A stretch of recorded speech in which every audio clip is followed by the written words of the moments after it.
ఇక్కడ ratio చూడండిరా, ratio వచ్చేసి ఇప్పుడు 672 రూపాయలు ఉంది కదా, 5:3 రేషియోలో వంచాలి. 5:3 రేషియోలో వంచాలి. ఇప్పుడు 672 రూపీస్ అనేది ఇక్కడ ఏ అనుకోండి, ఇక్కడ బి అనుకోండి. బి అన్నాడు తక్కువ పని చేసిండు, తక్కువ డబ్బులు పోవాలి. ఏ అన్నాడు ఎక్కువ పని చేసిండు, ఎక్కువ డబ్బులు పోవాలి.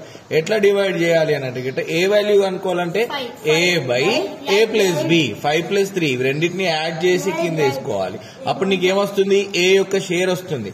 ఓకేనా. ఇప్పుడు 8 టేబుల్ ఎప్పుడు పాసిబుల్ అవుతుంది, 84 జా. నవ్వు 84 × 5 జా ఎంతనా, 420.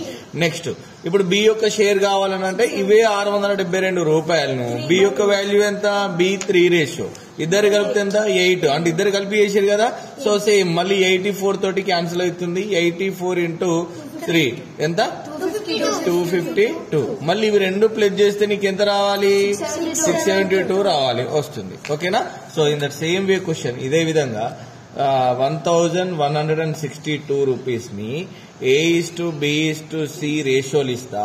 వారి యొక్క రేషియో ప్రకారంగా ఏకి ఎంత వాటా అవుతుంది, బికి ఎంత వాటా అవుతుంది, సికి ఎంత వాటా అవుతుంది అనేది చేసి కామెంట్ చేయండి. Thank you.